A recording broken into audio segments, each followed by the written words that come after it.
Olá, pessoal. Essa é a primeira edição do Plantão Ofício Saúde Mental. Eu sou o Paulo Beizoni, psicólogo, e nestes plantões abordaremos assuntos emergenciais da sociedade que estejam interferindo na saúde mental de todos nós.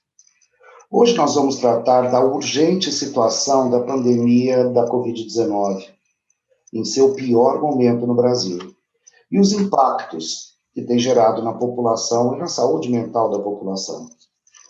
Nós temos aqui para conversar conosco o psiquiatra Dr. André Boim, que é médico pela Faculdade de Medicina de Marília, com estágio nas universidades de Harvard e Chicago, e residência em psiquiatria pelo Hospital das Clínicas da Faculdade de Medicina de Ribeirão Preto, além de estar cursando mestrado profissional em medicina, também no Hospital das Clínicas de Ribeirão Preto. O Dr. André atende como psiquiatra em seu consultório particular em Ribeirão Preto. Compondo aqui esse grupo para a gente estar conversando sobre essa questão, nós temos também a presença da psicóloga especialista em psicologia hospitalar, Alexandra Medeiros Borges. Alexandra é psicóloga hospitalar, supervisora e docente da especialização Psicologia da Saúde no contexto hospitalar do Hospital das Clínicas da Faculdade de Medicina de Ribeirão Preto, Universidade de São Paulo. Isso desde 2000. Além disso, a Alexandra também atua como psicoterapeuta em seu consultório particular em Ribeirão Preto. Sejam bem-vindos, doutor André, Alexandra. É um prazer. Muito obrigado. Obrigada. Bom, Alexandra e André, desde fevereiro desse ano, desde fevereiro agora desse ano, quando o mundo estava completando um ano da pandemia da Covid-19, nós estamos vendo uma situação de pior exponencial da pandemia aqui no Brasil. Como um todo, né, em todas as regiões do Brasil. Começa a faltar oxigênio, faltar o chamado kit intubação, que são as medicações necessárias para poder fazer o procedimento, né, de intubação dos pacientes que necessitam, e começam a faltar profissionais especializados, profissionais intensivistas, porque não é só porque é médico que tem a competência que é necessária para se trabalhar dentro de uma UTI, né? Existem várias especializações dentro da medicina, dentro da área da saúde, e a área de medicina intensiva das UTIs exige uma especialização específica. Nós estamos aí com uma taxa de transmissão do vírus em torno de 1,22. Estamos vendo fila de espera de internação em UTIs em várias capitais e grandes cidades do Brasil. Hoje pela manhã eu olhei o leitos Covid, e aqui no Ribeirão Preto nós estamos com uma taxa de ocupação em torno de 96%, 97%. E aí é um cenário bastante preocupante. E aí eu queria conversar aqui, né, partindo da experiência de vocês, no cotidiano dos trabalhos, o André no seu consultório, a Alexandra tanto no consultório quanto no trabalho que ela faz dentro do Hospital das Clínicas. Eu pergunto para vocês, né? Que reflexos isso está causando na saúde mental da população? André, você gostaria de falar um pouquinho? Lógico, eu acho que é muito interessante a gente tratar desses temas, né? Porque eu acho que não podemos falar de um contínuo, né? Mas sim tivemos fases diferentes, né? O que eu percebi é que logo em março tinha uma característica, né, de como a população estava enfrentando essa situação, né, o que vinha chegando no consultório, de uma forma a não saber, né, do que estava acontecendo, muita ansiedade, algumas pessoas que já tinham alguma coisa mais pré-mórbida, né? Mas eu vi que foi mudando a característica porque a gente completa já mais de um ano de pandemia, né?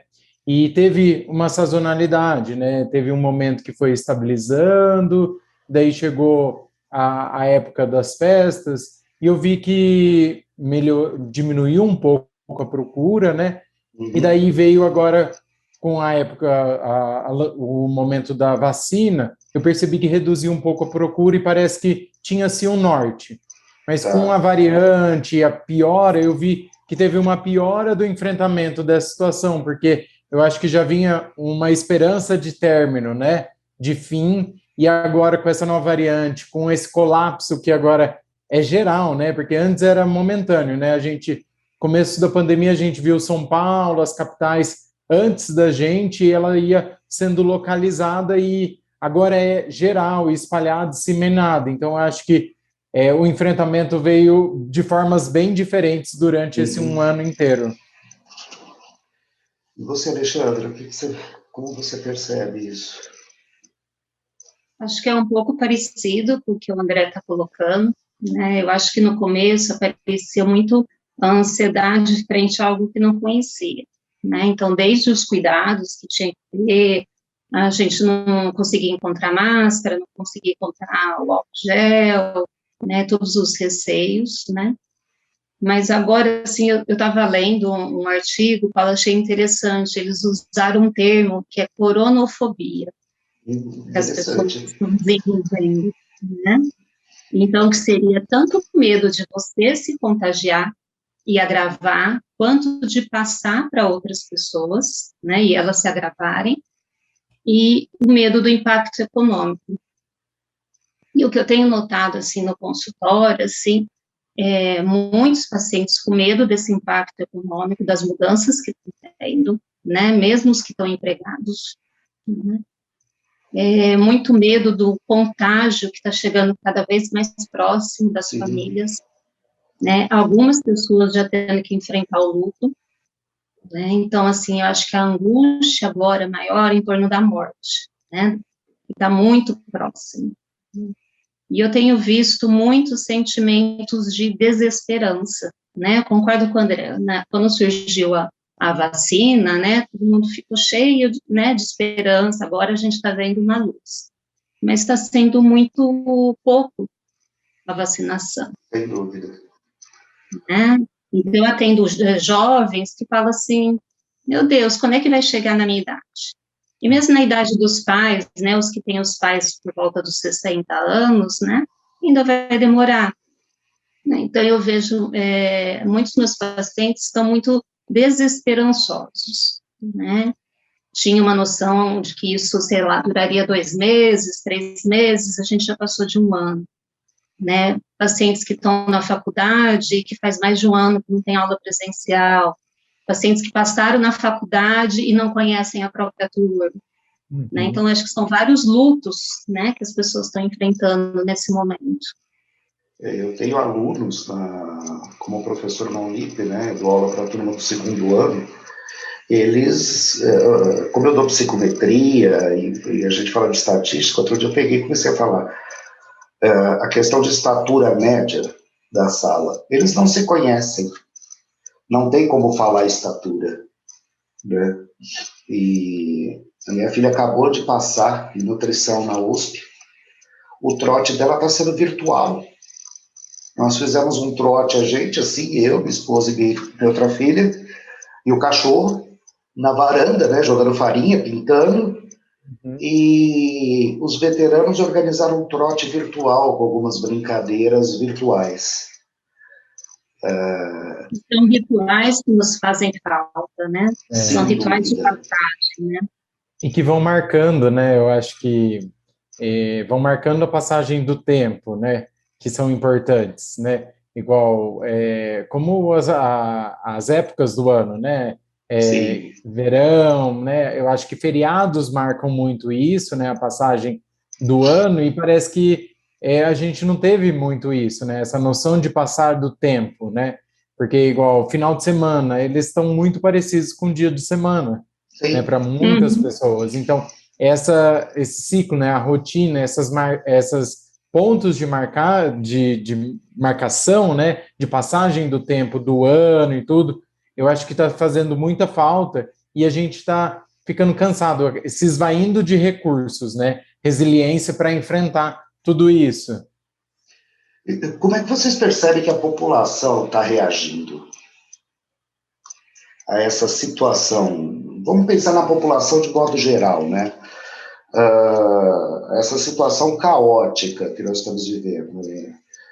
Evidente, tem aí a turma do sim e do não, né? Da negação e da consciência. Mas como que vocês, na opinião de vocês, profissionais de saúde mental, como que vocês acham que a população está reagindo a essa situação toda? Que nunca um mecanismo de negação foi tão usado, né? Porque é uma realidade muito dura, né? Por isso que adere tanto à negação, né? Por que tantas pessoas, né, do nosso país se negam, né, a usar máscara, continuam aglomerando e levando a vida, né, como se nada tivesse acontecendo. Porque é uma realidade muito dura, né, e muito restritiva. Né? Então, acho que o processo de negação está acontecendo e muito. Às vezes dissociar é mais fácil, né? Porque às vezes é uma forma de enfrentamento, né, de uma situação que não dá para levar, né? Quantos não perderam familiares e mesmo assim não se importam com as medidas, né? Negam que essa pandemia é assim, que o distanciamento é benéfico, negam a vacina, né? É uma coisa que a população tem muita dificuldade, né? Que talvez entrar em contato com tudo isso talvez seja muito difícil, possa levar a uma depressão, uma ansiedade. Uhum. Então, a negação é uma forma e a dissociação é uma forma que eu vejo muita gente utilizar, né? De uma forma mais leviana, né?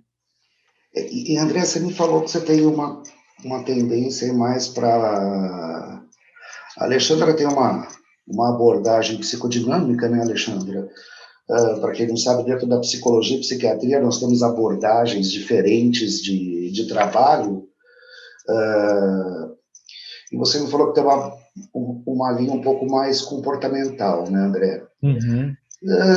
Pensando na abordagem comportamental, será que o pessoal já está dessensibilizado com o corona? Então, eu acho que é uma forma de enfrentamento mesmo, que eles conseguem lidar, né? E às vezes muitas formas de esquiva, né?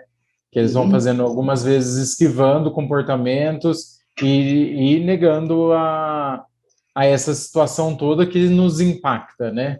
E a gente não sabe mais por quanto tempo. Eu acho que isso que repete, né, esse estilo de comportamento. Tá. E a consequência não é imediata, né, André? Se a gente for pensar, né? Então, isso dificulta, né? Toda doença que a consequência é imediata, né? Sei lá, você está com dor, daí você toma um remédio, você alivia a dor naquele momento. Então, você tende a repetir esse comportamento, né? Mas toda doença que não é visível, que a consequência, né, do seu não tratamento, do seu não cuidado não é imediata, a tendência é aderir menos. É que chegue próximo, né, Alexandra? Até que, de repente, chegue, como você falou, familiares, pessoas próximas que acabam se contaminando e aí as pessoas veem que isso existe, que não é brincadeira. Você, no teu trabalho, lá no HC, né, a gente estava conversando, você faz um trabalho de suporte às famílias, né, aos familiares de quem... os familiares daqueles que estão na UTI. Isso. Como que está sendo isso, Alexandra? Conta um pouco para a gente isso, o que você tem experimentado, né, nesse trabalho. Está sendo situações bem drásticas, viu, Paulo? Porque o CTI Covid, né, já foi falado ao longo desse ano, né, os familiares não podem visitar por causa do risco de contágio. E a evolução da doença, ela é muito rápida. Então, tem familiares que eu acompanho, que, vamos supor, na terça-feira, o familiar estava conversando tudo, foi para a UE, da UE encaminharam para a HC, na quarta ou na própria terça já está entubado. Né? Então, é uma evolução muito rápida, muito né? rápida. Essa variante tem uma evolução muito rápida. E, assim, o tempo de internação do CTI costuma ser um tempo longo, e quando tem melhoras, as melhoras são muito leves, né? Então, o paciente, às vezes, de um dia para o outro, não muda nada o quadro, às vezes, de um dia para o outro, piora, no outro dia melhora. Então, o familiar que está acompanhando isso fica naquele nível de ansiedade absurda. Na psicologia, o que a gente tem feito? Todos os pacientes que internam no CTI Covid, por norma do hospital, tem um familiar que vai acompanhar esse caso, recebendo o boletim médico, né? Foi o protocolo que nós fomos estabelecendo logo no início da pandemia, né? Nós fomos estabelecendo medidas que facilitassem para as famílias. O médico liga uma vez por dia, ou pelo menos manda um boletim, né? De como aquele familiar está. Então, ele vai acompanhando, em termos gerais, como aquele familiar está. Nós temos um tablet da psicologia, então ele pode enviar áudios para o familiar dele, tá? Tanto se ele estiver consciente, quanto se ele estiver sedado. A psicóloga que trabalha, nós temos uma psicóloga que trabalha dentro do CTI Covid, temos um grupo de psicólogas que trabalham lá dentro, elas colocam esse áudio para o paciente ouvir. Quando o paciente está consciente, o familiar pode, se o paciente quiser, porque tem paciente que não quer, né, pode fazer uma videochamada também usando o tablet da psicologia. Então, são medidas que a gente visa minimizar, né, esse distanciamento da família. Só que mesmo com tudo isso, tem uma desestrutura muito grande a nível familiar. A gente atende uma população carente, né, que já tem N dificuldades na vida. Então, o que tem acontecido, que eu tenho acompanhado? Às vezes o familiar que interna, Paulo, é o provedor da família. Então, além de ele estar sofrendo com o adoecimento do membro, né, amado, eles têm a perda financeira também. Às vezes o familiar que interna é aquele que cuida das crianças para o outro trabalhar, o avô, a avó que cuida das crianças, né, para o outro trabalhar. Então, assim, muda muito a dinâmica familiar, eles se veem totalmente perdidos de como eles vão se reorganizar, tanto em termos práticos, financeiros e emocionais. Então, qual que é o meu papel junto a isso? Tentar auxiliar, minimamente, eles melhorarem essa dinâmica, buscarem recursos, buscarem quem pode estar ajudando, tentar ajudar eles a estabelecerem de novo uma rotina. Eles ficam sem se alimentar, ficam sem conseguir dormir, tem acesso a muito fake news, sabe, assim, eu fico horrorizada, assim, com o tipo de notícia que chega até eles, que, assim, causa um sofrimento imenso, do tipo, assim, os médicos estão desligando os aparelhos para ganhar dinheiro em cima, a enfermeira faz não sei o que, não sei o que. Então, você imagina, você tá com o teu pai, com a tua mãe lá internado, com a tua filha lá internado, e, de repente, você não está podendo entrar para ver, né, e de repente você começa a receber esse tipo de notícia. E outra coisa, assim, que eu tenho visto também, muitas vezes, é o sentimento de culpa, né, quando a pessoa, ela acha que foi ela que transmitiu a doença, né, que muitas vezes tem mais de um membro com Covid na família, a gente nunca vai saber quem pegou primeiro, assim, quem passou para quem, se é que alguém passou para alguém, né, mas quando isso acontece, tem um sentimento de culpa muito grande. É bastante complicado, então, a gente eu acho que... Assim, e todos os atendimentos a gente faz de forma online, né, para manter os cuidados. Raras vezes, em situações assim, pedem mais, é que a gente faz um atendimento presencial, mas tomando todos os cuidados. Eu acho importante, muito importante, que a população saiba isso, porque tem o desserviço da fake news, quer dizer, ninguém está desligando equipamento, ninguém está blefando que está faltando medicação para entubar, ninguém está blefando que pode faltar oxigênio, porque há uma produção que atende uma demanda, e nós temos agora uma demanda gigantesca. Nós vimos o que aconteceu em Manaus. Mas era Manaus, lá no norte. Não é porque era lá, na floresta amazônica, nós aqui do sul, né, as pessoas aqui do sul e sudeste pensam, às vezes, muito assim. Não, é porque a necessidade de oxigênio nessas situações ela é muito maior. A necessidade de equipamento de médico, de medicação, é muito maior. Né? E eu acho que é importante as pessoas saberem dessas coisas. André, Alexandre também poderia me confirmar isso, mas eu acredito que o André, por ser médico, pode me dizer melhor. É fato que a pessoa, há um protocolo da vigilância sanitária para o sepultamento do paciente com Covid. Sim, Ele sim. não vai naquele sepultamento com a roupa escolhida pela família, não é? Não, tem todo um protocolo, como é feito o funeral, quantas pessoas, quem pode participar, quanto tempo. Eu acho que isso é um dos impactos nossos, né? Esses ritos de passagem, né, eles tiveram que mudar por medidas sanitárias, né? Que era da nossa cultura. Eu acho que isso a gente não vai saber agora qual é o impacto. A gente vai, com o tempo, sabendo. Uma dúvida, é fato que o corpo tem que ir embalado em plástico para ser sepultado? Sim, depende, sim. Paulo. Tem dependido assim. No começo da pandemia, todos eram da mesma forma, né, tomando todos os cuidados de preparar o corpo, fechar, lacrar o caixão, tudo aquilo que a gente foi acompanhando até nas mídias, né? De uns tempos para cá, depende do tempo que esse paciente ficou dentro do CTI, porque ele pode não estar mais transmitindo, né? E daí o sepultamento é feito de forma diferente, né? Os que estão sendo sepultados e que ainda estavam na fase de transmissão da doença, sim, é de toda essa forma. E mudou com o tempo, né?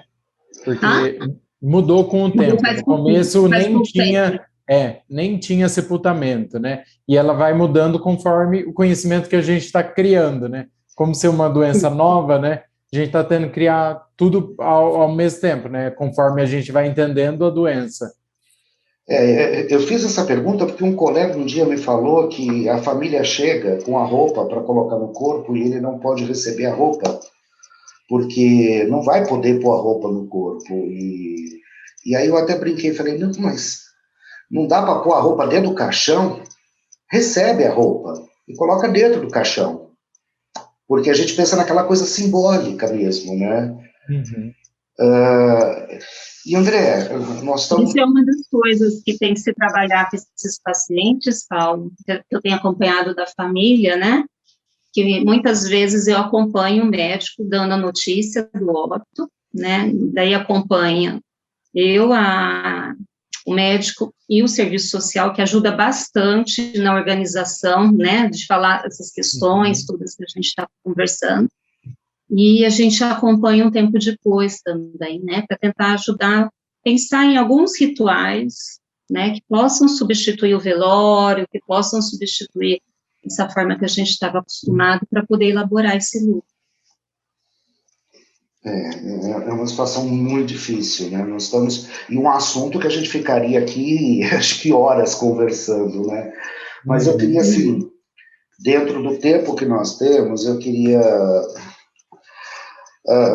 saber de vocês, né? Como profissionais que estão atuando ali no suporte aos problemas de saúde mental, né, que estão sendo gerados pela essa situação sociossanitária que nós estamos vivendo, eu queria saber como vocês, pessoas, seres humanos, antes de profissionais da saúde, estão se sentindo.